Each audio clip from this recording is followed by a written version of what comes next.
Welcome one and all for the GPAT online class for BPharm students.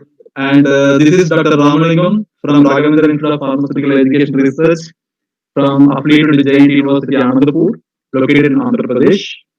And it's my pleasure to be at this platform to deal this pharmaceutical analysis for GPAT students who are preparing for, especially from third year and fourth year BPharm students. And I feel this lockdown period will help you out. And I feel this is a platform given to me an opportunity to interact with you all in this online platform. So, hence, with my experience in the past 10 years, so I have been teaching this pharmaceutical analysis in various coaching centers and different colleges, especially for BPharm third year and fourth year on this subject. And before starting the class, I would like to insist that this pharmaceutical analysis subject, which you need to deal with basics and logics. The student one who prepare pharmaceutical analysis, remember you have to understand the basic of any chapter, either spectroscopy or chromatography or thermal method or titrations. You have to understand the basic, and if you are thorough in basic, if you are strong in basic, automatically you can develop all the logics. You know that your GPAT questions from analysis purely depends on your basic and logic aspects. You don't require to boycott anything else. And this is, as usual, disclaimer. Remember, these presentations are compiled from different sources, and this presentation is delivered at the interest of the students, and it does not involve any commercial benefits.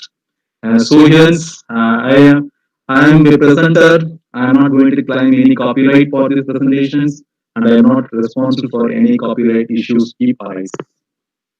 And for today's class, remember, and I'll be dealing four classes today, tomorrow, day after tomorrow, and last day. And today is the part one, and I'll be dealing about pharmacopoeia consideration, spectroscopy fundamentals, and UV spectroscopy. And to start, let me start with the Indian pharmacopoeia. Students, you may be wondering and surprising why this fellow pasted this Indian pharmacopoeia. So this Indian pharmacopoeia is the basis for your pharmaceutical analysis. Whatever the syllabus you have in your curriculum, UV spectroscopy, titration, SOMS, etc., all are derived from this Indian pharmacopoeia. If you look at monographs of any Indian pharmacopoeia, you will find a lot of analytic technique. Based on those technique only, your syllabus has been constructed. So to know that, for your knowledge, just a glance, the recent edition of Indian Pharmacopoeia is 8th edition. It was released in 2018 and it was released by Ministry of Family Welfare and Government of India. I mean, the Indian Pharmacopoeia is the property of Government of India. And it is published by Indian Pharmacopoeia Commission, Ghaziabad. And right now, this is 4 volumes. Earlier, it was only 3 volumes. And next is what is new in this IP 2018. And most of the existing assays and related substances are upgraded by HPLC method. I mean, you know that you might have done your practicals on like estimations, quantifications, assay of paracetamol, assay of ascorbic acids. So remember, it's the procedure in earlier IPs, and there are different types of analytic techniques were involved. I mean, titrations were there, thermal method, potentiometry, there are different analytic techniques used. But as of now, remember, this estimation of the drug or related substance, and these methods are upgraded by HPLC in the present IP. For your knowledge, what is this related substance? Many of you are not aware of what is the related substance. Remember, the related substance nothing but a type of impurity. Why we call it as related substance? It means this impurity structure is closely related to chemical structure of drug. So we mean the chemical structure of the impurity is closely related to drug structure. So that we call it as related substance. The next what is new in the IP is pyrogen test. So earlier this pyrogen test it is replaced by now BET. It means bacterial endotoxin test in the parental preparations and other monographs. And in addition to that, various specifications on volumetric glassware, conductivity, dissolution test, disintegration test, dimensions of all dividing capsule shells, and which are have also been revised. And in addition, when we come for this GMP aspects like a general chapter on maintenance, identification, preservations, and disposal of microorganisms have also been revised. And so it is very important aspect of pharmacopoeia. You must know that. And there are two type of monograph you find in your pharmacopoeia. One we call as general monograph, another we call as individual monograph. So the general monograph nothing but this addresses the manufacturing and testing as per CGMP. I mean, how the procedure, how the manufacturing procedure, how the manufacturing environment, and how the testing procedure, how the process should be taken place in the pharma industry in India. That speak about Indian pharmacopoeia. And in come for individual monograph, and this addresses the specifications and limit for quality control of individual API and individual pharmaceutical products and individual pharmaceutical additive and excipients. It means what I want to say. So types of monograph in IP, and there are two types of monograph in IP. One is general monograph, another is individual monograph.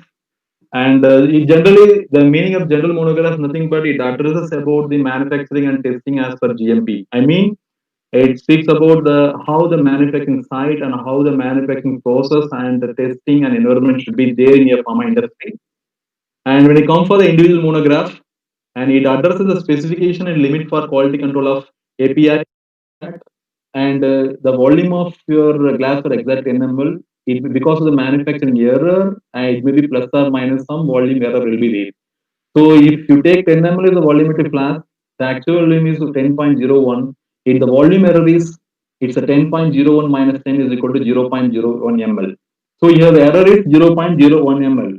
So as per IP specification for 10 ml volumetric flask, the tolerance limit for class A is not more than 0.02 ml.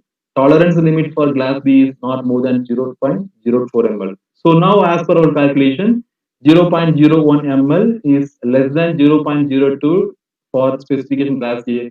So this glass is class A. So even we have questions from this what is class A, class B in the earlier. If we remember that this class A and class B classifiers on what basis they classify it. And next, we go for the different analytical fundamental terms in pharmacopoeia. And in your procedure in the past, you might have used so many terminology. Alcohol you use, ethanol you use, weigh, accurately weigh. What is the meaning exactly as per IUT? Remember, if you say alcohol, this is 95% ethanol. If you say ethanol, it is 100% ethanol, nothing but observed alcohol. Next, what is the difference between weigh and accurately weigh? Remember, weigh means weigh with the error less than 0.1% is weighing. Accurately weigh nothing but weigh with the error less than 0.01%. Then what is weigh about? So the weigh about is totally different. It means you can weigh any quantity which are plus or minus 50% of the prescribed weight amount. I mean, if a procedure says weigh about 10 gram, means you can weigh from 5 to 15 gram, depends upon the availability of the substance. That's called as weigh about. And what is the water used in buffer preparation? This is very important. It was asked in the earlier paper also. The water used in buffer preparation, it is a carbon dioxide free water. It is not distilled, it is not something else what you use in your routine laboratory. Then whatever the buffer you prepare, for how many days you can store? It can be stored for 3 months in your refrigeration, and if no turbidity exists.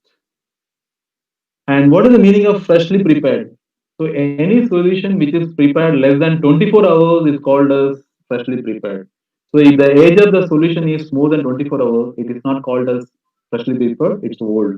And next is what is OVI? It's organic volatile impurity. Remember, it is also called as residual solvent. Remember, API and OVIs. API active pharmaceutical ingredients. OVIs are nothing but organic volatile impurities, and this also called as the residual solvent.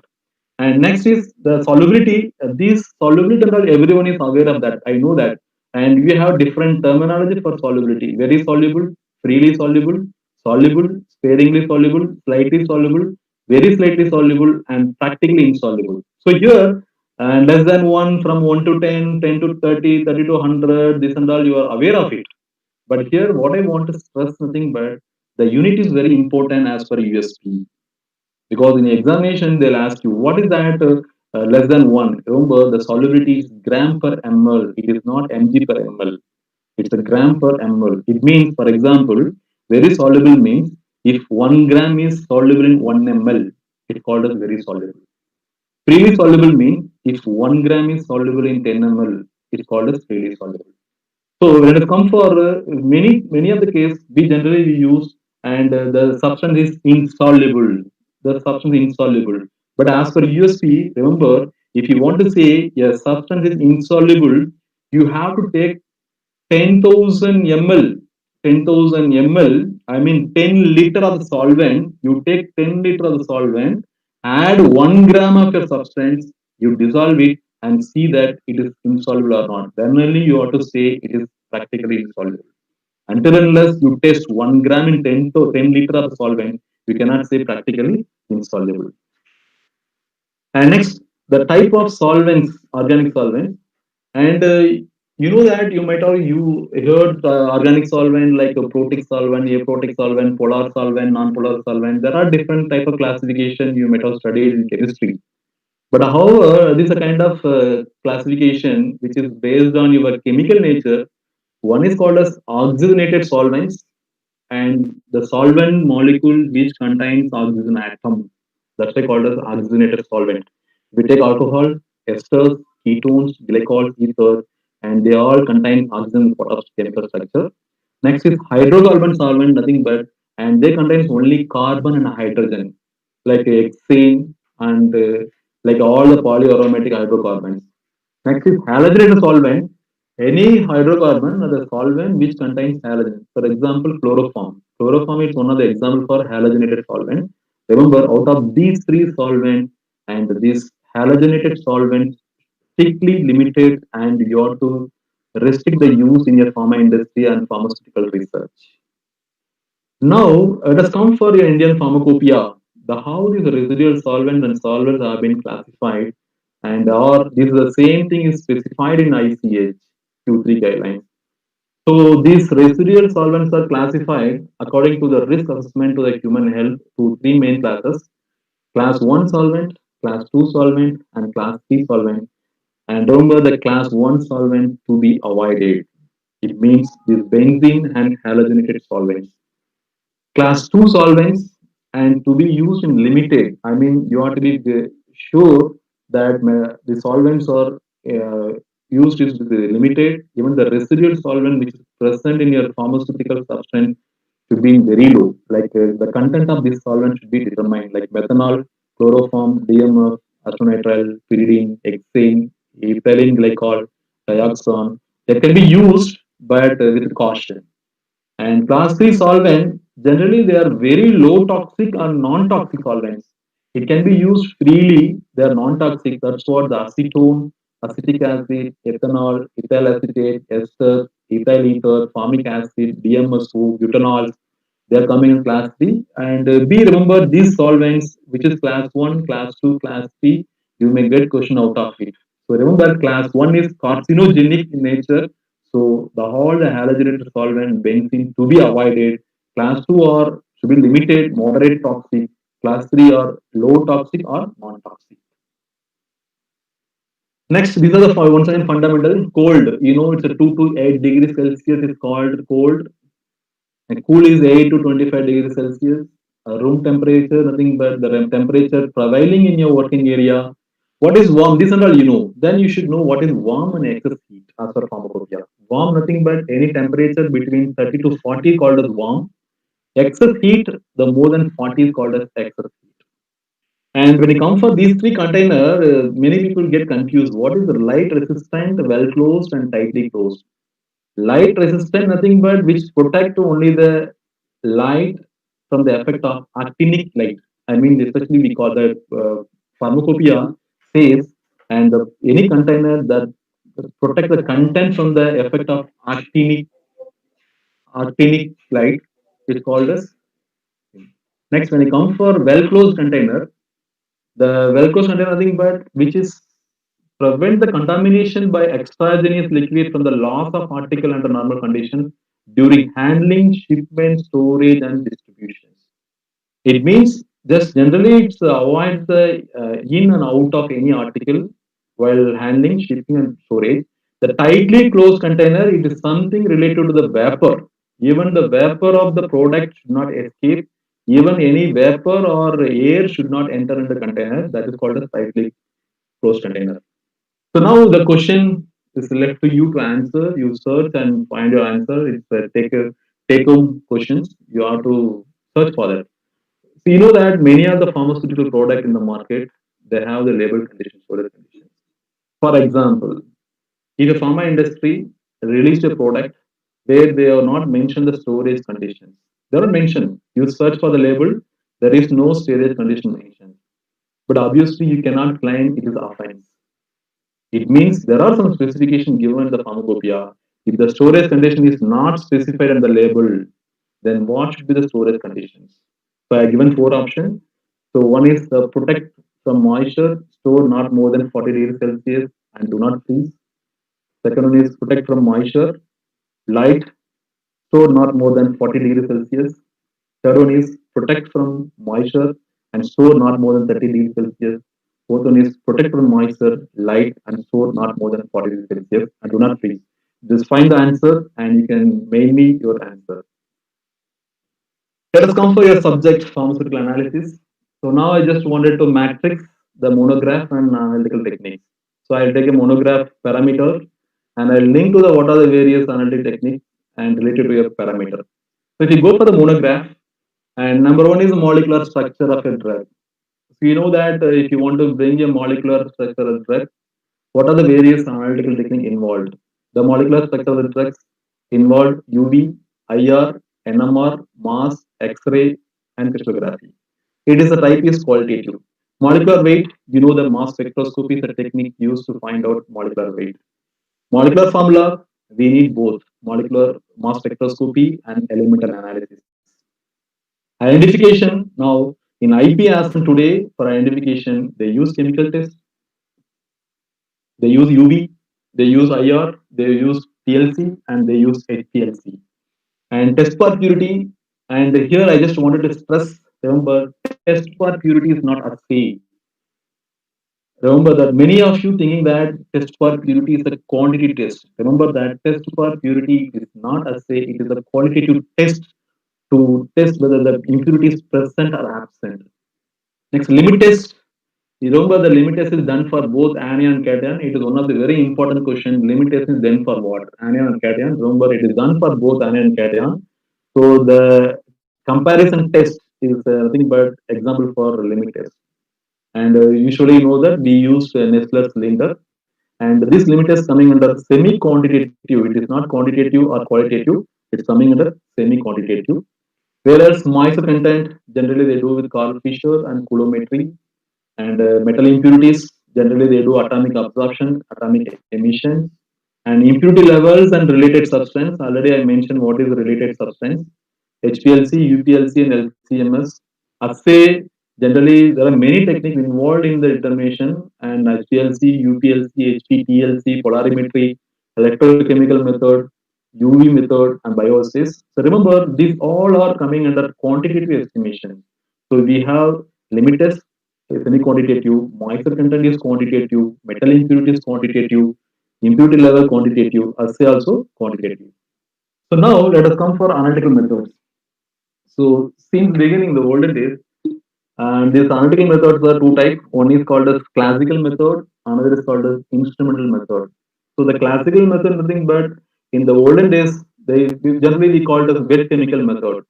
So this classical method involved precipitation, extraction, distillation, boiling, melting point, gravimetry, and titrimetry measurement. These are all coming under classical methods. So instrumental method, they are nothing but modern methods.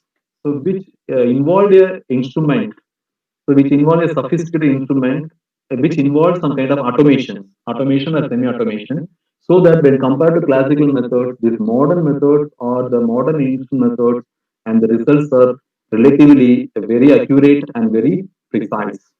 So it involves all kind of your techniques, what are you are studying in your final year BPharm syllabus or third year syllabus, like spectroscopy, chromatography, electrochemical methods of analysis, thermal methods, and all these techniques are coming under instrument method of analysis or called as modern method of analytical techniques. So you know that this slide you are very aware of it. The analytical method approach may be either in case of qualitative approach or quantitative. Qualitative, nothing but exactly to know what it is. It's a kind of qualifying, to identifying, that's it, just to identify it, that's it, what it is. And quantity, nothing but it's something related to how much. You're going to quantify how much. For example, if a tablet is there, just you're walking on the road, you find a tablet. So you just wanted to know what is there the tablet. You do some test. You do a IR or UV or chemical test. You identify, okay, this tablet contains paracetamol. This is nothing but qualitative test. Further next, and how much amount of paracetamol present in the tablet? How much amount means in terms of percentage? See, there are two things. Remember, there are major difference between estimation and assay. Estimation we quantify in units like mg or microgram per ml or gram. But assay is something like we quantify in terms of percentage. It means we relate to the purity. For example, assay result always in percentage. For example, the percentage assay percentage purity for paracetamol is 98%. It means 98% is a paracetamol, remaining 2% is impurity. That is the meaning here. And next, let me list out before going to UV spectroscopy. Let me list out what are the various modern instrumental techniques. Number one is spectroscopy. You know, this is based on the interaction of light, nothing but EMR or electron species with analyte. That is called a spectroscopy. And once again, spectroscopy examples are there are two types. One is absorption spectroscopy, another is emission spectroscopy. In case of absorption, UV, IR, NMR, ESR, AAS, mass. UV, ultraviolet. IR, infrared. NMR, nuclear magnetic resonance. ESR, electron spin resonance spectroscopy. AAS, atomic absorption spectroscopy, mass. And there are generally comes under absorption spectroscopy. And when it comes for emission, the fluorimetry, phosphorimetry, AES, atomic emission spectroscopy, they're coming under emission spectroscopy. The chromatography next is the separation of the mixture using stationary and mobile phase. And you know that we have different types of chromatography, column chromatography, paper chromatography, thin layer chromatography, and gas chromatography, liquid chromatography. There are so many. Electrochemical methods of analysis, which is based on the electrical property of analyte, like electro-oxidic potential. Example, potentiometry, conductometry, polarigraphy, coulometry, etc. Thermal method, it is based on endo or exothermal behavior of the analyte under external heat. Example is, differential thermal analysis, differential calorimetric analysis. Here you remember, differential calorimetry, it is not calorimetry. It's a CA, it's a energy. Differential calorimetric analysis. Thermogravimetry, gravimetry, based on a mass. Electrophoresis, it is separation on under the field based on the charge.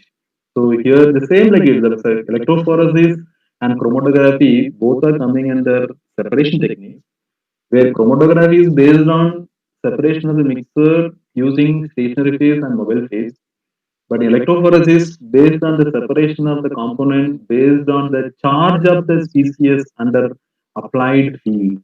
We have examples like gel electrophoresis, paper electrophoresis, capillary electrophoresis. X-ray methods, it's a kind of any analyte which interacts with the X-ray. Once again, we have many examples for X-ray techniques, X-ray diffraction, X-ray crystallography, X-ray fluorescence, and radioimmunological methods based on radio-labeled antigen antibody complex formation, ELISA. You know that now ELISA is in rise, and most of the diagnostic tests are based on ELISA. Now it's ELISA is competing with the LCMS method nowadays. Now let us come for the exact core topic of your syllabus, and it's called as spectroscopy. So many of you start spectroscopy blindly as the EMR interaction, EMR interaction. Students, we just see the spectroscopy is a very vast and wide area. Under spectroscopy, we have different types of spectroscopy. So the spectroscopy once again classified as electromagnetic spectroscopy. This is the spectroscopy what you read in your B form. It's all UV, IR, NMR, ESR. They are coming under electromagnetic spectroscopy. It means The electromagnetic spectroscopy involves the interaction of matter with electromagnetic radiation light. Next is we have electron spectroscopy, nothing but which involves the interaction of analyte with the electron beam. And next is mass spectrometry. Remember, the mass spectrometry is one kind of spectroscopy which involves the interaction of the charged species with magnetic or electrical field. And we also last is called as acoustic spectroscopy, which involves the frequency of the sound. So now we have four different types of spectroscopy we have. I think hopefully in your syllabus you have electromagnetic spectroscopy, which is subdivided into UV, IR, NMR, and ESR. In addition, you have mass spectrometry in the syllabus. And now let's come for the type of electromagnetic spectroscopy.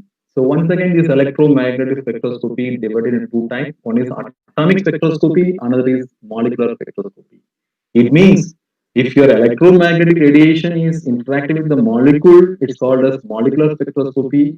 If the electromagnetic radiation interacts with the atom, it's called as atomic spectroscopy. Under atomic spectroscopy, once again, based on the phenomena, either emission or absorption, we have two categories. One is called as atomic emission. It means because of the interactions and the light is emitted. So the emitted lights are measured, called as atomic emission. In another case, atomic absorption. In some case, some atoms absorbs the resonance frequency or resonance light or resonance wavelength, so that is called as atomic absorption spectroscopy. Example, ICP-AS. What is ICP? You know that inductively coupled plasma. ICP nothing but inductively coupled plasma, and AES atomic emission spectroscopy, AES atomic absorption spectroscopy. So similarly, the molecular spectroscopy also divided into two types: absorption and emission. Molecular absorption spectroscopy, that's what we have: UV visible, IR, NMR, ESR. They are all coming under the principle of absorption, where the particular light is absorbed. I mean, in case of UV visible, UV visible radiations are absorbed by a sample. In case of IR, IR light is absorbed by a sample. NMR, radio frequency is absorbed. ESR, where microwaves are absorbed. And emission spectroscopy, you know, fluorimetry and phosphorimetry. So under a light, where a substance will release a characteristic wavelength, that particular wavelength released by a substance depends on chemical structure. They're coming under emission spectroscopy. So you all know that the electromagnetic radiations. So everyone should remember E for E. So electromagnetic radiation is Albert Einstein. You just remember that Albert Einstein is not only a scientist and he's also a philosopher.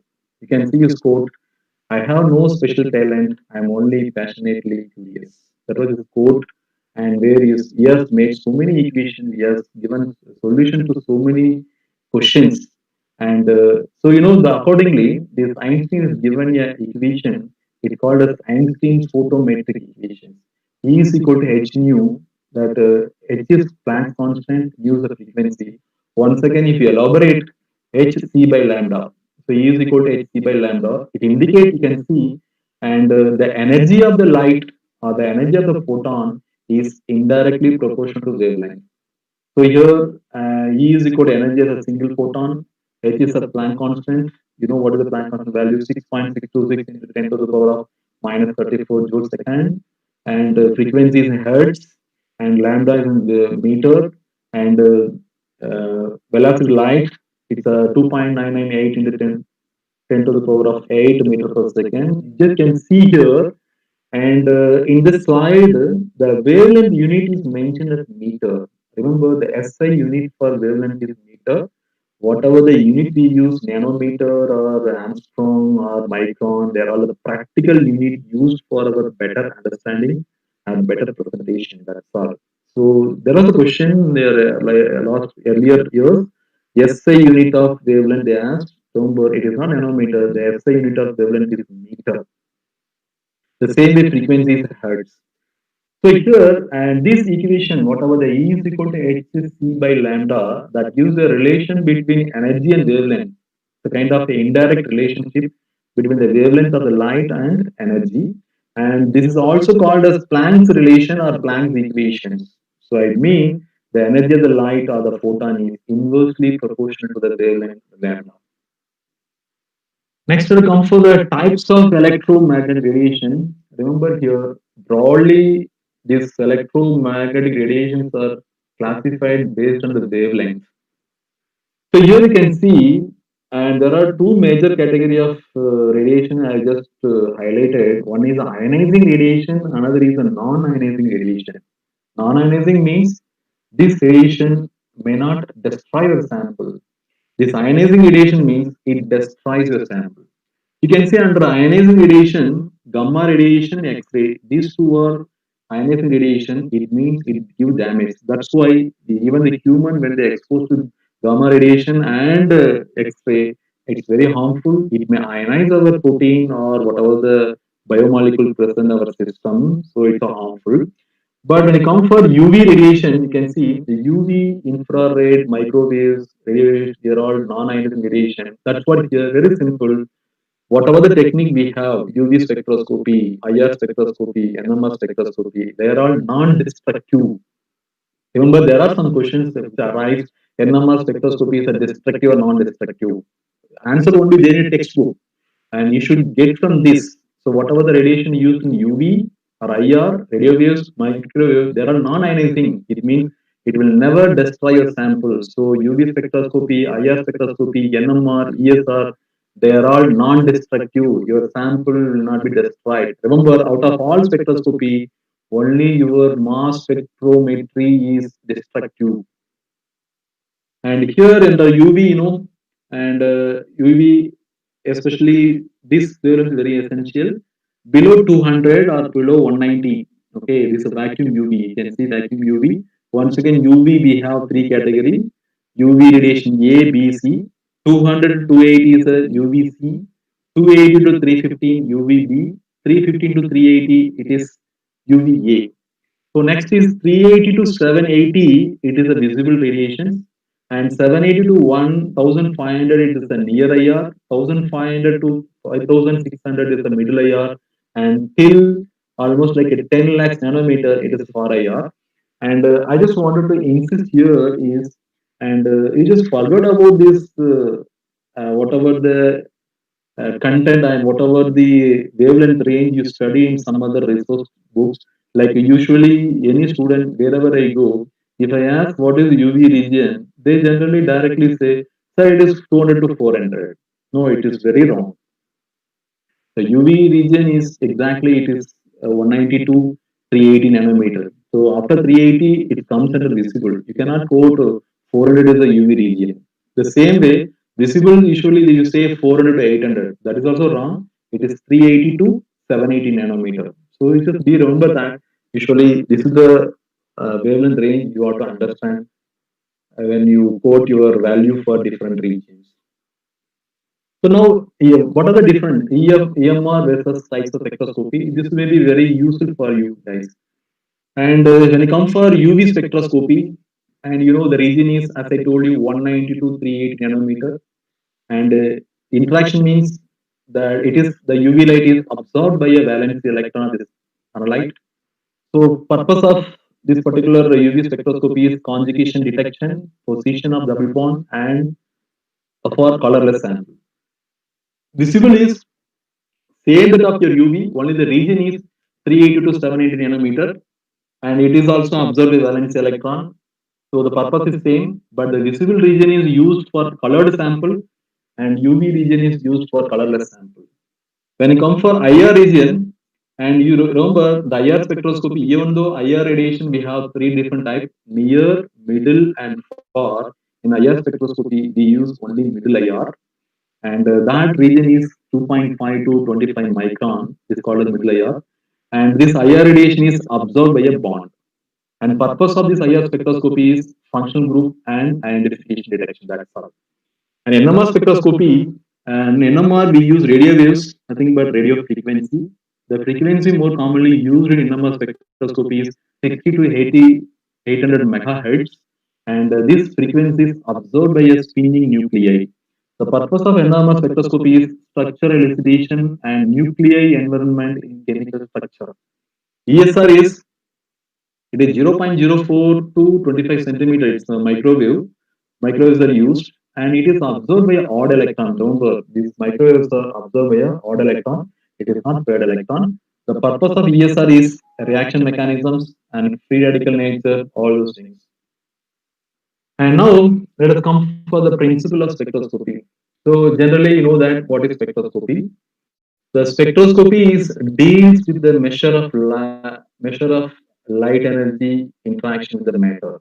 So it means the spectroscopy is defined as you are going to study when a light is interacting with the sample. So you are going to measure what exactly happened.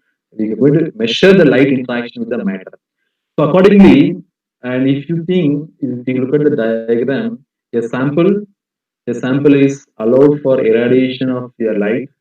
So when a light is penetrating into a sample, there are different phenomena that may take place. One is absorption. It means the light energy may be absorbed by a species. Another is emission. So a species means but analyte. Once analyte absorb light, it may re-emit a light, the same light or different light. It's called as emission. Another is reflection. Transmission, nothing but non-interacted light. There are some light which may not interact, which may not undergo reflection, which may not be absorbed, which may not be refracted, which may not be scattered. That light will transmit. Next is scattering. Scattering is purely depends on the particle size of your sample. Refractions, it's all phenomena. One of the phenomena of your light transmission. And so here remember, when a light is passed to a sample, there are the possible phenomena that take place: absorption, emission, reflection, transmission, scattering, and refraction. Each and every phenomena will disclose certain property of the matter or analyte. So based on that only, we derive the application of your spectroscopy. So now, and dear students, this is a very important slide. You understand. Let us take an example. The molecule which is shown in the slide is acetone. You can see CH3, C double bond O, CH3. Let us think first. The particular acetone is irradiated with UV visible light. It means when you use UV visible light, the spectroscopy is called as UV visible spectroscopy. Okay, so here what's happening? So here, this acetone molecule, beyond the via complete chemical structure, remember, this UV visible light is absorbed by an electron. So here, this particular light, UV or visible light, and it interact with the ground state electron of the molecule. So that's why this spectroscopy, UV visible spectroscopy, is called as electronic spectroscopy. Next, let us come for IR spectroscopy. The same acetone, let us think that this acetone molecule is irradiated with infrared radiation. So what happens is this infrared radiation is interact the bond, not with the electron. It interacts the bond, whole bond. So where the bond will absorb the higher radiation. So it means how this bond will interact with higher radiation. It means the bond vibrations. So the vibrational kind of frequency and IR also kind of frequency. So due to the resonance of the particular the vibrating bond frequency and IR frequency, though it means to conclude vibrating bond will absorb IR radiation. So here, as it is involved the vibrational energy, as the IR radiation interact with the vibrational energy of the bond, we call this vibration spectroscopy. Okay, next let us come for same molecule. Let us think that we irradiate radio frequency, radio waves. So here the same acetone, when you irradiate with the radio frequency, what will happen? And this particular frequency, it will not interact the bond or electron. It will go into the nuclei of the atom. Like proton is there, carbon is there, oxygen is there. So here what happened? The nuclei inside, nuclei, proton and neutron will be there, surrounded electron. So not the electron, inside the nucleus, the proton neutron core, the nuclei will interact with the radio frequency. So here that's what here accordingly. And if the proton nuclei is absorbing radio frequency, that is called as H1 NMR. It's called as proton NMR. If the carbon nuclei absorbs radio frequency, it's called as carbon 13 NMR. So here remember this particular NMR, radio nuclear magnetic resonance spectroscopy, It is purely is a nuclei specific. So now, for example, if we take acetone we have three different types of atoms. So hydrogen is there, carbon is there, oxygen is there. So acetone can use three different types of NMR spectrum: carbon NMR, hydrogen NMR, as well as oxygen NMR. All will deals that gives information about only the particular atom. I mean, if it is a carbon NMR, that particular NMR spectroscopy gives the information about only the carbon of the molecule, and the same proton NMR that gives information only about proton of the molecule. Oxygen NMR, it speaks only about the oxygen atom. That's why here. So now the spectroscopy, we have electronic spectroscopy, nothing but UV visible; vibration spectroscopy, nothing but IR spectroscopy; next is rotational spectroscopy, nothing but it's NMR spectroscopy. So let us come for the UV visible spectroscopy. So I presume that you are all aware of this diagram, and many of you studied in, even it is there in a simple textbook. Any, if you go for any spectroscopy, any textbook, and every one of us might have studied this ground state and excited state. So let us come for the ultraviolet visible spectroscopy, UV visible spectroscopy. And now we are going to, I mean, assume that what's going to happen. For example, I have shown a acetone molecule. The same way here, when you take a molecule, you might have done your experiment in your UV spectroscopy. Even UV instrument, you make your solutions, you have clear solution at low concentration. It's very important the thing, but you understand any solution, any sample to be analyzed by using UV spectroscopy. Two things very clear. Number one is your sample should be very clear. Number two, your sample should be at very low concentrations. The reason nothing but in order to avoid all other scattering and other phenomena, you require only transmission in case of your ultraviolet visible spectroscopy. So if you want to assure transmission, you require to avoid this turbidity, you require to avoid high concentrations. So here, when you do that particular experiment, what exactly happening? You take a sample, you pass through UV visible light. What exactly happening? So here you just see, and there are two levels. If you go to electron, there are two levels. One is called as ground state, and another is called as excited state. So here, usually, what is the ground state means? The ground state electron means the electrons are paired in opposite spin. When you go for excited state, the electrons are unpaired and opposite spin. So here, what happened? The ground state electrons undergo unpaired in case of excited, nothing but anti-bonding. So here, what is happening exactly when a light is passed to a sample, the electrons of the molecule which is present in the ground state, like a sigma, pi, and n, which absorb the UV light and which undergo excitation to it can nothing but this is called as electronic transition. So this electronic transition is nothing but it's a kind of paired electron to unpairing. It's a phenomenon of unpairing. That's all. There is no spin change. Remember, there is no spin change in ground state also, and the electrons spins are both electrons are opposite spin. In exciters also, the both the electrons are opposite spin. But only in case of the what's happening is paired electron become unpaired. That's why called as excitation. So here there are four possible electronic transitions you can find in your UV visible spectroscopy. You know there are the three types of electron in a molecule. One is sigma, which is linked with a single bond. Pi, wherever you find a double bond and triple bond, those electrons called as pi.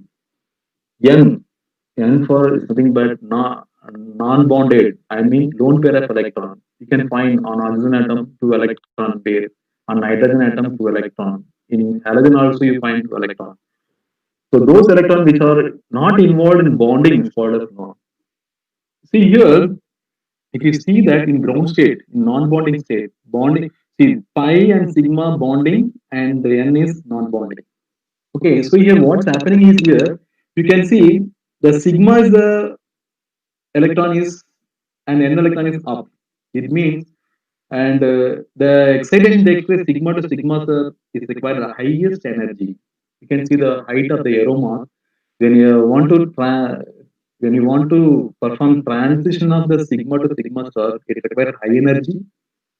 Next is you require the transition is your n to sigma, and next is you require pi to pi.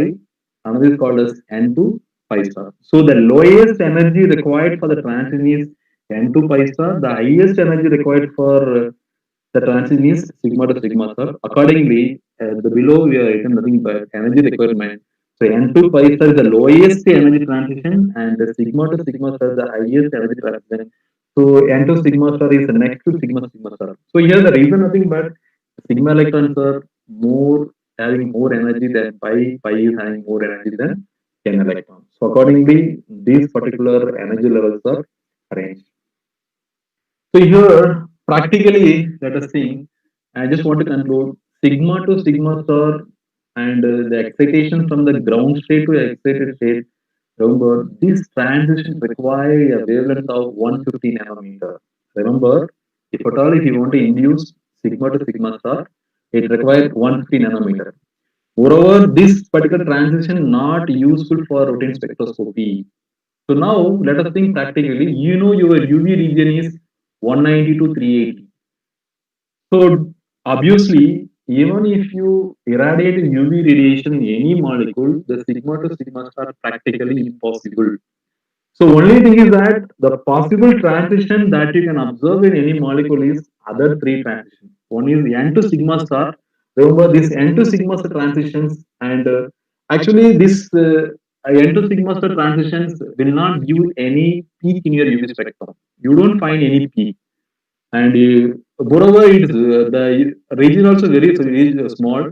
So only that particular n to sigma takes place from 150 to 250 nanometer. So most of the transitions take place 150 to 250 nanometer. Remember, this transition n to sigma is very common in most of your UV solvent. You know UV solvent, the most widely used UV solvents are number one is water. Remember, that is the most economic and cheapest solvent to be chosen first at first priority.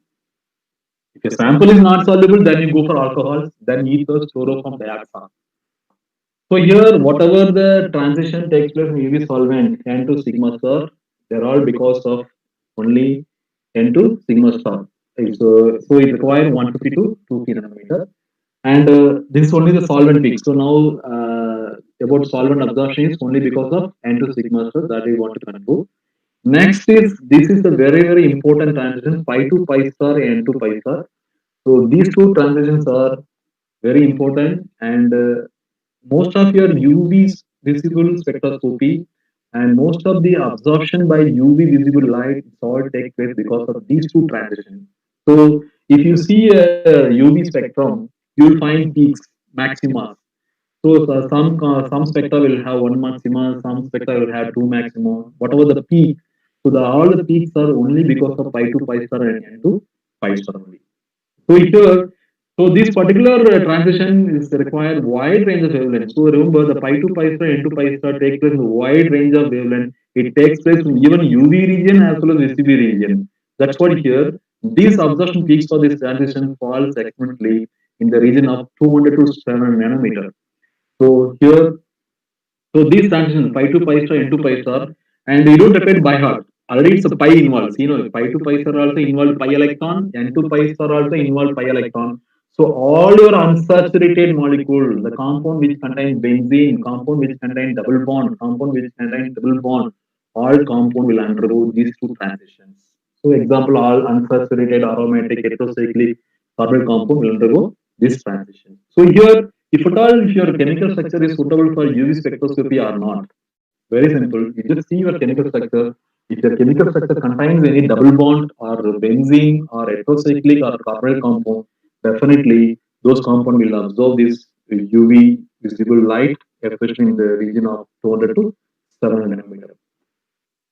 So one more thing, I think most of you might not heard about this principle. It's called as a Frank Condon principle. So remember, I told you that the ground state electron undergo excitation. I mean, paired electron undergo unpairing during absorption of your UV light. So during the electronic transitions, and the atoms will not move. Remember, the atoms will not move. Only these electrons, including those solvent molecules, will reorganize the electronic transition. That's what the Frank quantum principle. The atoms will not move. Only the electrons and the solvent used in the UV spectroscopy will reorganize the electronic transition. So reorganize the electronic transition, nothing but that particular absorption pattern will little change. That's what is principle. And for example, UV spectrum in methanol and UV spectrum in water will have small difference. That's what he wanted to say. So that difference is nothing but it's because of reorganization of the solvents. So here, remember, the most transitions result in the excited state, which is more polar than ground state. Remember that here, what you want to say is the excited state electrons are more polar than ground state. Thus, if you use polar solvent in your UV spectroscopy, so that polar solvent will interact with the excited state via dipole-dipole interaction. Such a way, the polar solvents will change the absorption pattern of your molecule. That's why there will be a small change in lambda max also.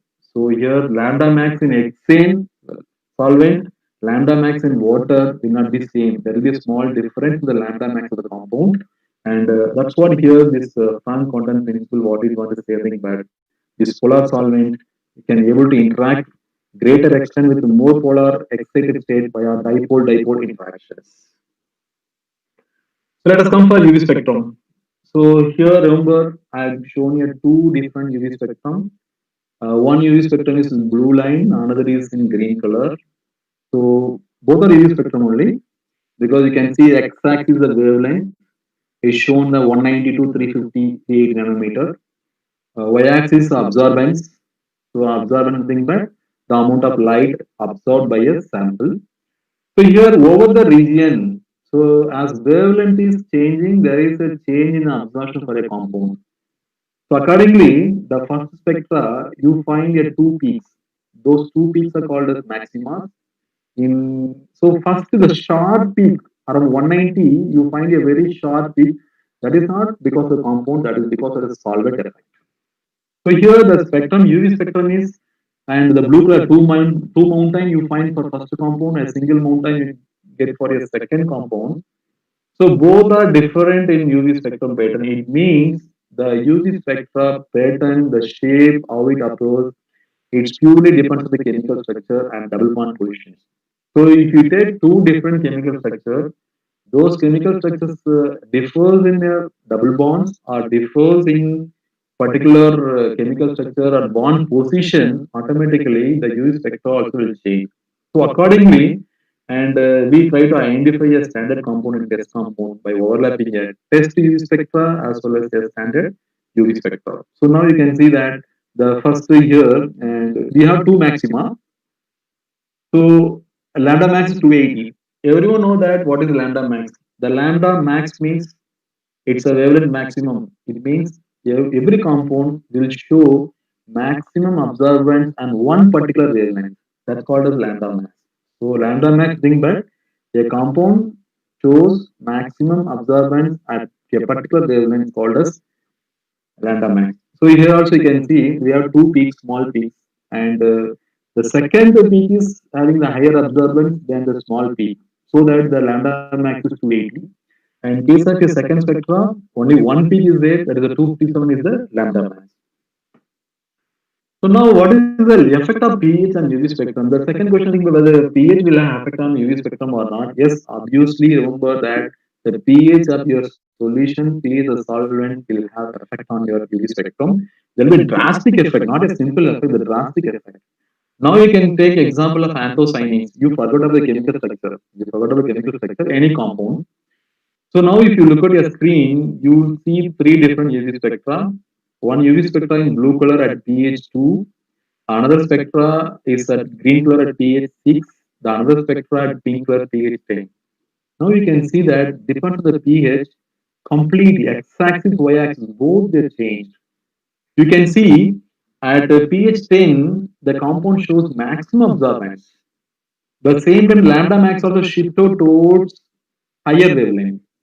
But when you look at the blue at pH 2, the when compared to pH 10, the compound, the same compound shows lambda max is almost like almost near 530.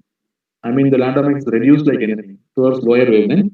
Though the same way at pH neutral nearly around pH 6, still the absorbance is reduced. It means that the sensitivity, even the compound, the sensitivity to UV absorption also will change according to pH. It means as you see these three different spectra, at pH 10 the compound shows maximum absorbance. It means compound become more sensitive at higher wavelength.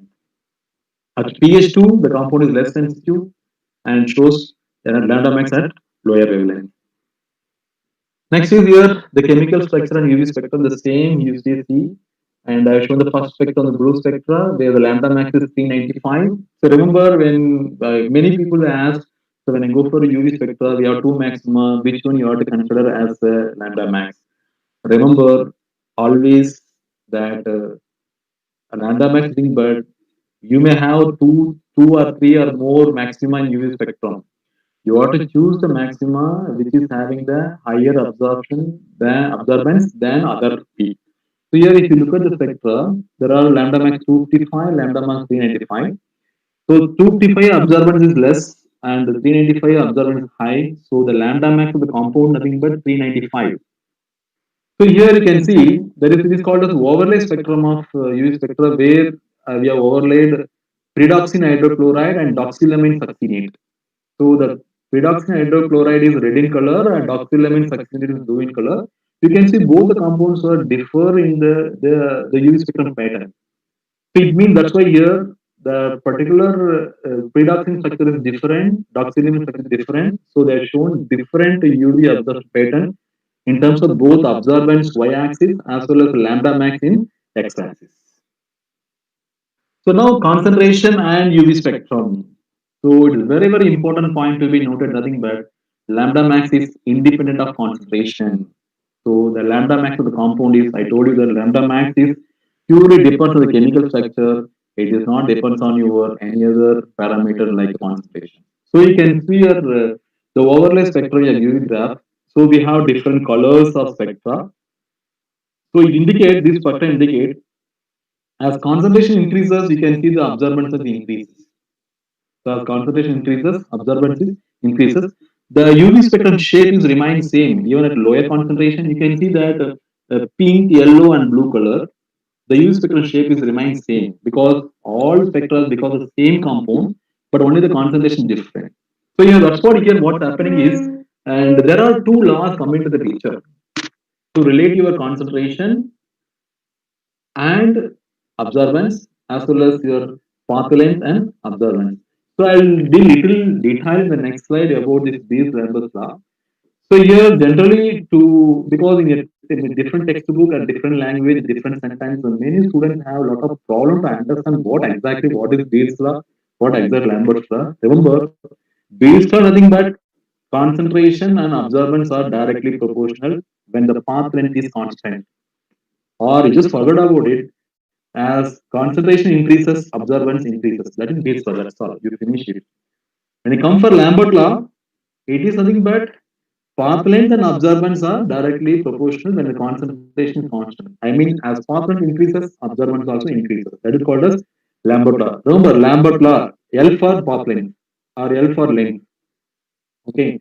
So the Beers law and Lambert's law both are related to correlated different variable to the absorbance. So in Beers law, where Beer scientist is called as August Beer, his name is August Beer, and he correlated concentration and absorbance.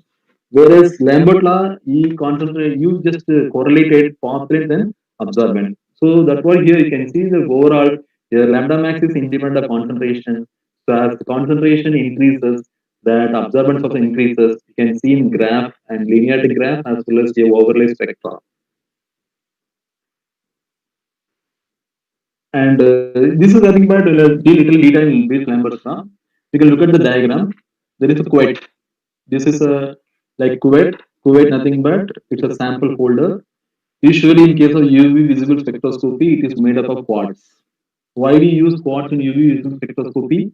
Meaning is basically that glass, if you use glass, is having tendency to absorb UV light.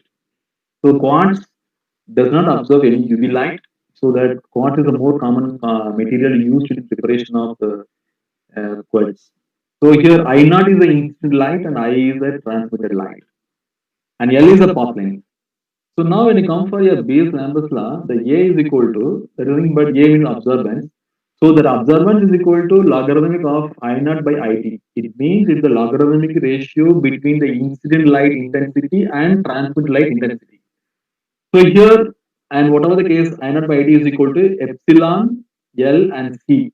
It means epsilon nothing but it's a kind of your constant which speaks about molar absorptivity, depends on chemical structure. L is the path length, whatever the length, that is the distance at which a light is traveled in a sample, and that is the distance gives for a light to interact with the matter. And usually it is designated in centimeter. C is the concentration. The concentration solutions moles per usually it's called as moles per liter. Okay. So here there are some different relations. Based on that, you'll get many formula. I mean, many questions mathematically. So observance is equal to logarithm of I naught by IT. And if you want to convert it, transmittance and observance both are indirectly proportional. So as transmittance increases, observance decreases. So that if you look at A is equal to minus log T, minus indicates reverse. So A and T are automatically inverse relation. That's why called as A is equal to minus log T. And percentage transmitted is equal to 100 I by IT. So this kind of equations in the formula you need to remember, and sometimes you may get problems based on these equations. So next is apart from that, the epsilon L and C basically. We have other form of Bayes Lambert equation. A is equal to A 1% centimeter B and C. So these A 1% centimeter nothing but specific observance. So what is the specific observance nothing but it is the constant for any compound. It's a constant for any compound, and it is nothing but observance of 1% weight by volume solution in 1 centimeter path length. So A1% thing, but so it is a self-explanatory. You can see A1% 1 centimeter. It means 1% means gram per 100 ml. So it is nothing but the observance of 1 gram in 100 ml solution in 1 centimeter path length. It's called as A1% 1 centimeter. So there we have epsilon. Here we have made A1% centimeter. B nothing but path length. C is concentration.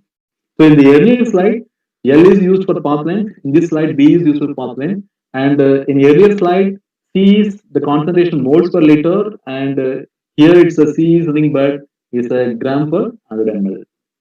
So remember why I mentioned this specific observance.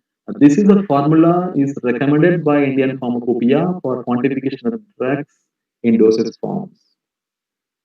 Usually, what is the important for this particular equation? But this formula can be used to quantify a API or used to quantify a drug even when you don't have any standard. So now in UV spectroscopy, you can quantify. There are two things. If standards are available, you can go for calibration curve. If standard is not available, you can go for this formula. A is equal to A1% centimeter B and C. So next is Beers law deviations. So here we have seen your graph. As concentration increases, absorbance increases. It's a linearity curve or called as calibration curve. But practically, it is not for the entire region. So this linearity as straight line is only to certain extent, to certain concentration. After that, you will find your deviation. That's why called as the Beers law deviation. We have positive deviation, another is called as negative deviation. So these deviations are due to several factors which you have to understand. So this the deviation of these numbers law nothing but the deviation is but non-linear relationship under certain circumstances. So these deviations are maybe because of three different categories.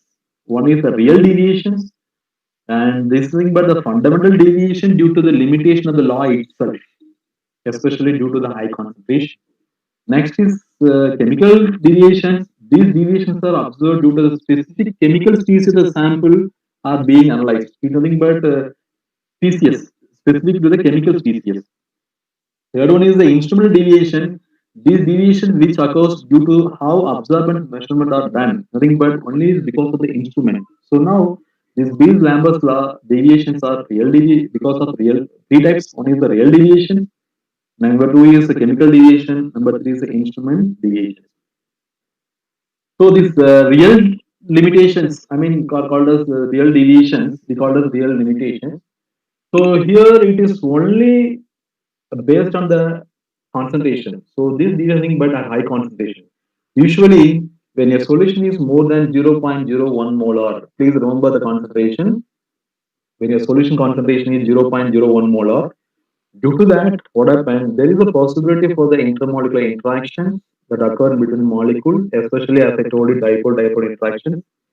So that interactions also occur when a secondary species available like a salt and other water molecule or other salt contours. So here what happened as a result, and this epsilon value will differ. Sometimes this real deviation it is also depends on the refractive index of the medium. So here what happens as concentration increases, the refractive index duly depends on concentration. So in low concentration, the refractive index is different, and high concentration, the refractive index is different. So here what happened? And when you use a low and high concentration in calibration curve, and so here what happened? So the epsilon, the molar absorbability you see in Beer's numbers law, it is also depends on the refractive index of the medium. So here what happened? When you go for high concentration, the refractive index factor will affect your epsilon, thereby it also affect your deviation. And next is the chemical deviation. We call it as apparent chemical deviation. So it's all because of the chemical reaction that involved in a sample like association, dissociation, oxidation, reduction, addition, and elimination. The various phenomena takes place in the quiet sample that may lead to the deviation of the chemical deviation like aggregation, complex formation. Sometimes sample undergo oxidation, sometimes undergo reduction. So as a result, there is a change in your species, change in your uh, change in the particular behavior of your molecule towards absorption of a UV or visible light. That is. The last one is the limitation of Beer's-Lambert law, that nothing but instrumental deviation due to spray light. So one, you should know what is spray light here, and the spray light is not mentioned here. Remember, the spray light are the one, the light which reaches the detector without passing through a sample. So it means the spray light. Usually, in the instrumentation, the source which generates UV light. So the light passes through the sample. So after the interaction with the sample, the transmitted light goes to detector. So here what is happening is in case of your spray light, there are sometimes because of the imperfections, in the monochromator or optics or slit. So as a result of this imperfection, and sometimes that whatever the light refracted light, it will go internal reflection into the instrument. It will reach detector, but remember that whatever the light reaching the detector, it is not through sample. So here, that is the reason the spray light. So usually these spray lights are high, usually in the very old instrument. In a new instrument, the spray light concentration will be less. As the instrument age increases, the spray light will be high. So you remember that sometimes they may ask you, the spray light is related to which factor? The spray is only because of the instrument. So it's called as the age of the instrument increases, spray also increases. So as the spray concentration increases, the deviation also increases. You can see the graph. When a spray is 0%, the curve is right. When your spray is 0.2%, there is a deviation reduced. When you go for a spray is 5%, your deviation is start even at 2.5 molar concentration itself. So here, as spray light increases, the deviation also coming down towards lower concentration. So now let us come for the chromophore and axochrome concept. So now, why this chromophore and axochrome concept come into the picture? So here we have chemical structure. The chemical structure now consists of different rings, different bonds, different atoms, so many things. So being an analyst student, they forgot about chemistry or structure. So when a structure in the form of solution kept in the UV instrument, the light is passed through UV visible light. So here the sample is observing. Always I say the sample is absorbing UV light. Sample is absorbing UV light. Now the question is, sample means chemical structure. Does the entire structure absorb the light or any part of the structure absorb the light? So as I already told you in the transition, any chemical structure which contains pi bond, double bond, triple bond that is more sensitive to a light of 200 to 700 nanometer. So here, if you look at this particular overlay spectra of UV spectra for three different compounds, there are benzaldehyde compounds. Two benzaldehyde compound, another is a benzyl alcohol compound. When you look at, you just see, you take example of nitrobenzaldehyde and aminobenzaldehyde. The nitrobenzaldehyde NH2 group, nitrobenzaldehyde NO2 group. So here in this case, benzyl is common, but nitrobenzaldehyde shows lambda max is at lower wavelength. Aminobenzaldehyde shows what is this higher wavelength. So overall, the shape, you just see the shape of this nitrobenzaldehyde and aminobenzaldehyde, the shape of the UV spectrum remains same. It means the chromophore for the both the compounds are same. Benzaldehyde is the chromophore here. So it means, what is chromophore? It means the double bond or conjugated system in the chemical structure responsible for light absorption. That's all. In any chemical structure, the entire chemical structure is not responsible for UV light absorption. Double bond or conjugated system in the chemical structure, and the particular part of the chemical structure where the double bond located or triple bond located or benzene, only those components are responsible for the light absorption. So that is called as here chromophore. So here in this case, nitrobenzaldehyde and aminobenzaldehyde, benzene is common for both. CHO thing, but C double bond O. That is also double bond is there. So those benzaldehyde is the chromophore here. So, but when you come for one compound is nitro, another is NH2, you can see the spectra is shifted to lower to higher wavelength. So here the substitution is different. In case of nitrobenzaldehyde, nitro is the substitution, aminobenzaldehyde, amino is the substitution. So the substitution and chromophore system has effect on both lambda max and absorbance. So that's what here you can see that. And because of the NO2 NH2 group, the spectra, even both absorbance as well as your lambda max is differed. So those groups are called as axochrome. So here, the benzene and CHO it become chromophore. The NO2 and NH2 become what is the axochrome. So what are the different effect of axochrome on the particular UV spectrum? Remember, there are four different type of effect you can study. One is hyperchromic, another is hypochromic. So hyperchromic and hypochromic, nothing but hyper means high, hypo means low.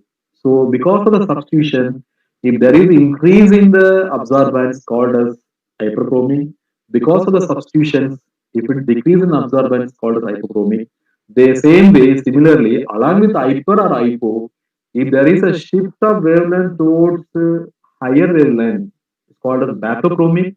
If the shift of wavelength towards lower wavelength is called as hypsochromic.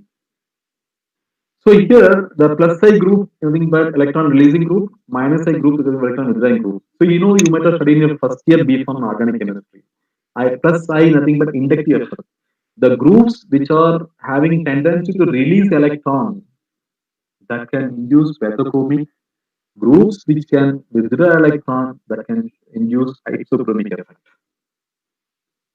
So next is there is one kind of terminology you must know. It's called as solvatochromism.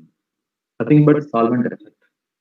So the solvent effect produced by a solvent. So especially it depends on the solvent polarity. When you have two solvents, when two solvents are having quite different the polarity, automatically what happens, and this will have effect on lambda max of the compound. So the polarity of the solvent that changes the lambda max of your compound or that changes the absorption pattern of your compound, it's called as solvatochromism.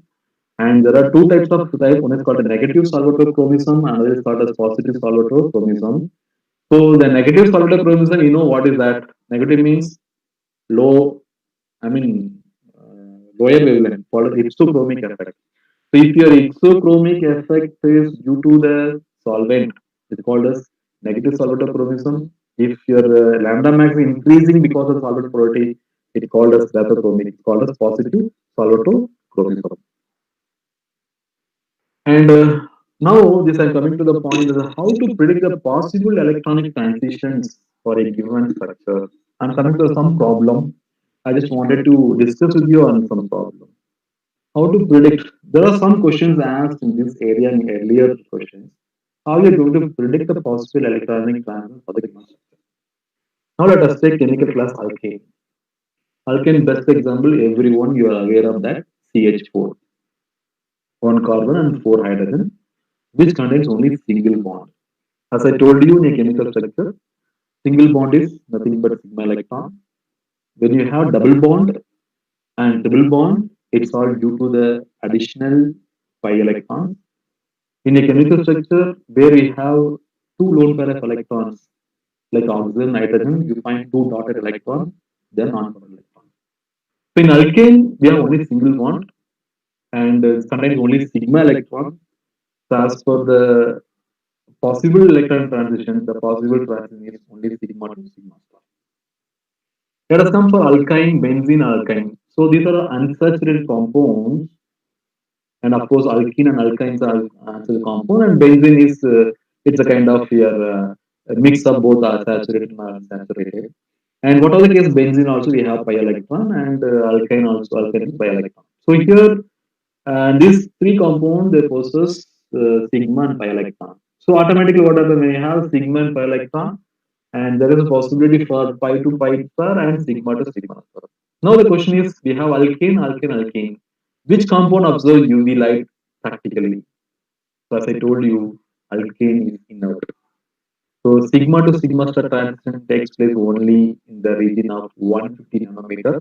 You know that our UV region is only 190 to 380 nanometer. So in the given region of UV light 190 to 380, it is not possible. Alkene, benzene, alkane will absorb. Let us go for other organic compounds: aldehyde, ketone, heterocyclic acid, ester, amide, axene. So these compounds all contain all the three electrons: sigma, pi electron, and n electron. So when all possible transits are possible, pi to pi star, n to pi star, sigma to pi star, n to pi star, everything is possible. Very very important thing here, I think about metal complexes. How a metal complex absorb a UV visible light? They contains n electron. Remember, they absorb light only through charge transfer mechanism. So remember that n electron is the responsible electron for metal complex for the UV light absorption. It is due to the charge transfer mechanisms. And when it comes for UV solvents, UV solvents, water, ethanol, ether, chloroform, and they contains sigma and n electron, and the possible transitions are sigma to sigma star and n to sigma star. So now these are the questions left to you. If the transmittance is reduced to 50%, the question is transmittance is reduced to 50%. What is the absorbance? This is a question which is I taken from your old paper. This is a question I taken from old paper. You need to answer that. If the transmittance is reduced to 50%, what is the absorbance and transmittance? It is a take-home question, and take it. You have formula. Already I have presented the formula also. How we are going to calculate the absorbance. So just clue I given. When I say it's a 50%, 50%, always you take instant light percentage is 100%, and light is 50% reduced. You apply the formula, you can say what is the absorbance. And next question is, this is also a question. I'm just leaving you because why I'm leaving you with the questions, I'm not answering it. And you may search for the answer in different resources. You learn better way. And if you don't know answer, if you're not aware of it, you can approach me for your answer. So now the question is, if the transition is pi to pi star, the transition is pi to pi star, and what is the effect of more polar solvent lambda max?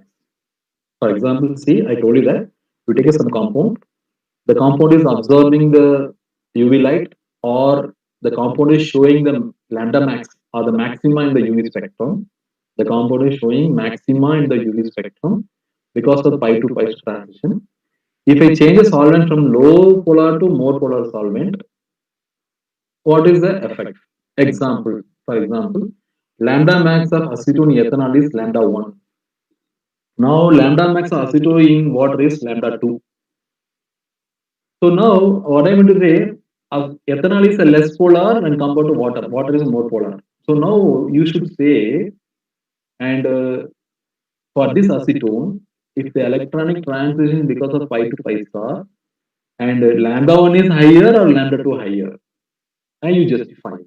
So here, which will be higher for pi to pi transition? Similarly, which will be higher for n to pi transition? Search it.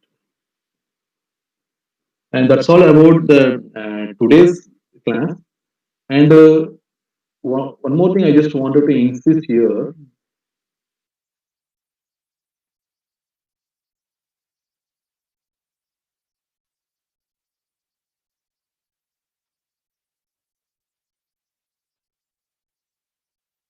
Is here. And this transition, just I was telling you as solvent, solvent, solvent. So here I told you that sigma to sigma star, n to sigma star, n to pi, n to pi to pi star, and n to pi star.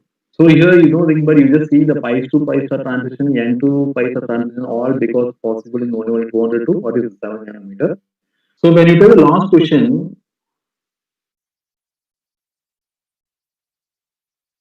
acetone, acetone possesses C double bond O. So C double bond O, oxygen we have lone pair of electron. So C double bond O, and we also have lone pair of electron. So the acetone, the C double bond O itself, it has two transitions. One is pi to pi star transition set, n to pi star transition set. So now you just to compare, you should compare that lambda max of the acetone in ethanol, lambda max of acetone in what is water.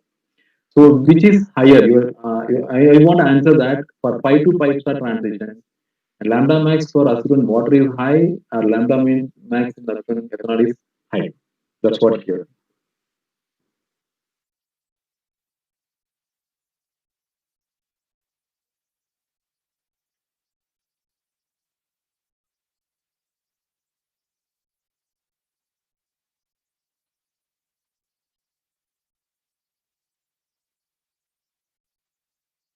I'll show you the.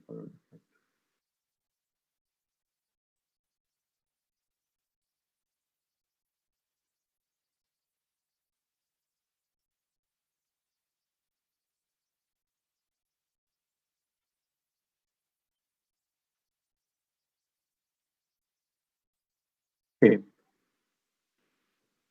See this. Similarly, the solvent effect what you are seeing here, you can see that, and you should also justify that. For example, here nitrobenzaldehyde is there and aminobenzaldehyde is there. When compared to nitrobenzaldehyde, the aminobenzaldehyde shown bathochromic effect as well as hyperchromic.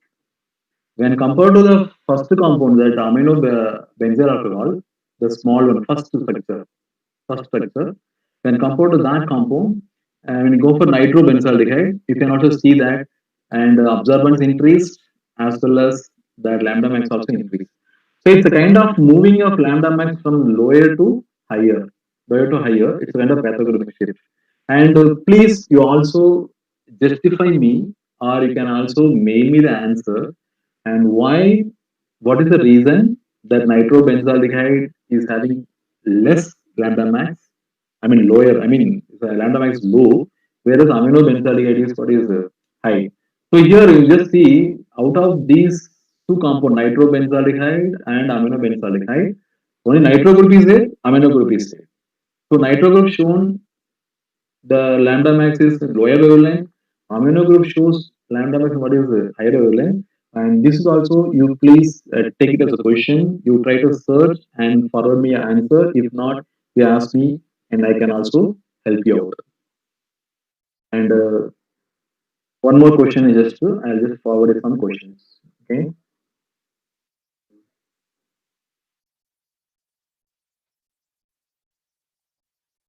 So come with for the first slide. What are the possible questions, important questions?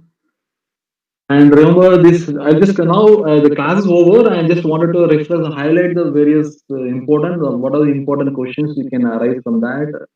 And remember in this slide, very importantly, you should know things that the bacterial endotoxin test, PET is the one introduced in case of pyrogen test.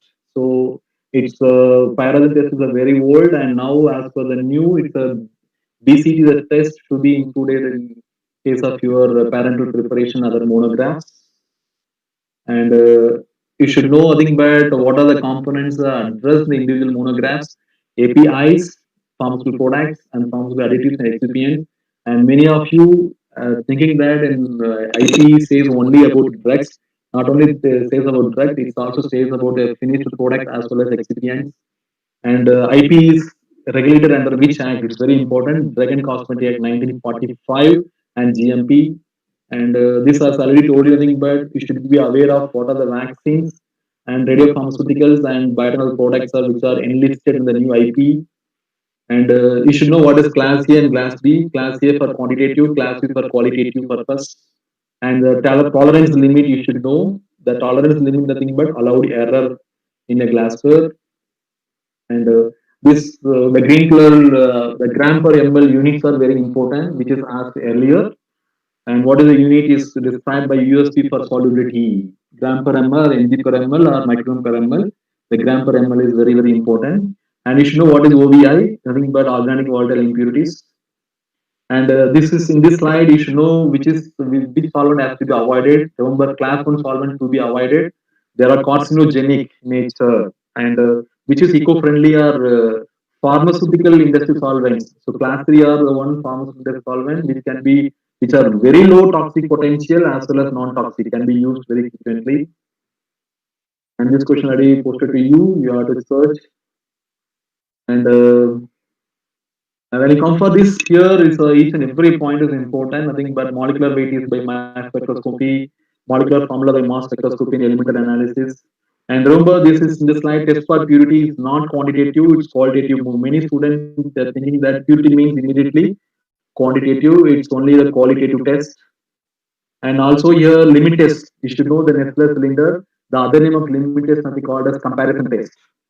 Other name of limit test called as comparison test, and it is a semi-quantitative. It is not qualitative. It's also asked earlier, and this is no okay. And spectroscopy. This is very important thing. But whatever the spectroscopy you study, UV, IR, NMR, they are coming under electromagnetic spectroscopy, and which is further classified in atomic and molecular spectroscopy. And you should know the principle here under molecular spectroscopy. UV, visible, IR, NMR, ESR all coming under molecular absorption spectroscopy. Fluorimetry, phosphometry coming under emission spectroscopy. And if you know this Einstein equation E is equal to Sc by lambda, in that especially wavelengths and units are very important.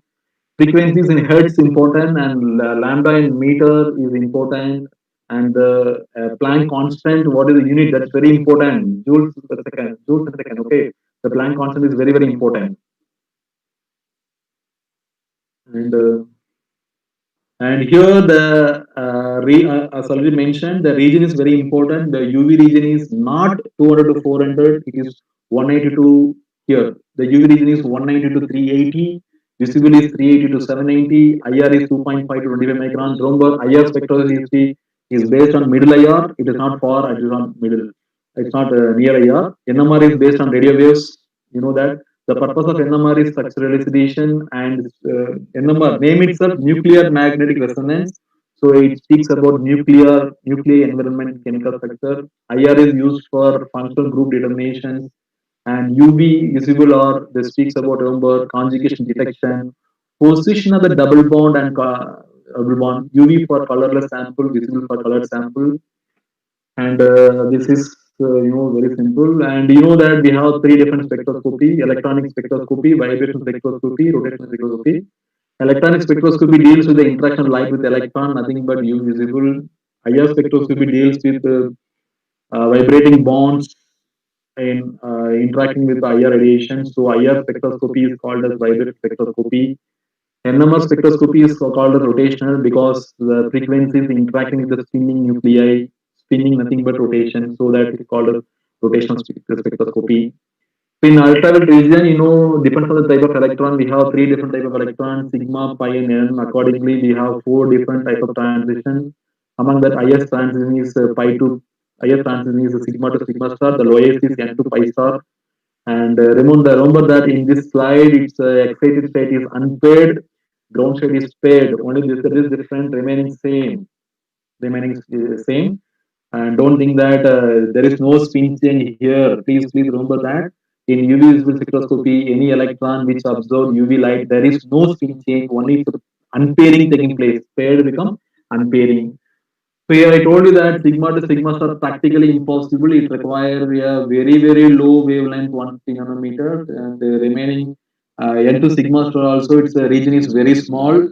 That n to sigma star take place in very small region in between 150 to 250 nanometers, whereas 5 to 5 star, n to 5 star is nothing but it's convenient. It's a wide region. So this transition takes place in a wide region. That's why most of the UV spectrum use maxima like peak is all only because of the pi to pi star or n to pi star transitions.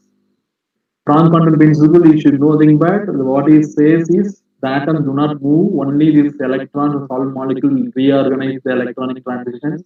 It means here the Planck quantum principle, polar solvent will interact with excited state. Remember, the polar solvent will interact with only excited state. It will not interact with the ground state electron, except through bipolar interaction. So due to the interaction, there will be change in the absorption pattern. That is a Planck quantum principle. And UV spectrum, we have different shape for different compound. It means the UV spectrum is based on the chemical structure and double bond position. So when the chemical structure is different and double bonds are different, automatically the spectra also will change. Okay. And next is you can see that isobestic point here. I don't know mention that. So the isobestic nothing but even though we have different compound at different spectrum at one particular wavelength and the absorbance for a particular compound will be same. So that's the point called the isospecific point. At one particular wavelength, the absorbance for the different compound or different form, ionized or unionized, will have same absorbance called as isospecific point. Lambda max, the maximum absorbance at a particular wavelength called as lambda max, and this is the chemical structure. I've shown that when the structure is different, UV spectra also different. And this is a kind of Bayes law. As concentration increases, absorbance also increases. That UV is straight line. And Lambert law is nothing. Lambert law relate your absorbance with path length. Bayes law relate your absorbance with concentrations. And the formula given A is equal to this is formula logarithmic I naught by I is very important. And this formula is very essential to solve some of the problems which were expected in your GPAT examinations. And specific observance, we should know what is A1 person 1 centimeter. It's a self-explanatory. That is observance of your 1% solution, gram in 100 ml in 1 centimeter path length. It's a constant, and the specific observance of the compound is constant for.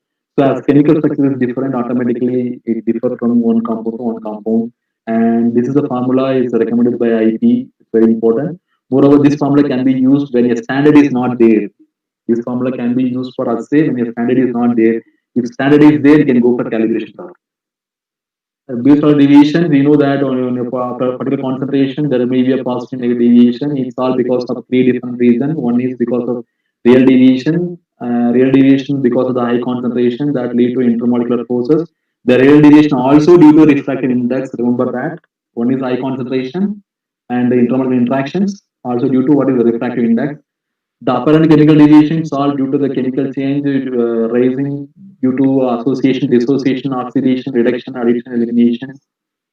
And instrument deviation, as I told you, because of the age of the instrument and because of the imperfection in the monochromators, especially the factor called as spray light.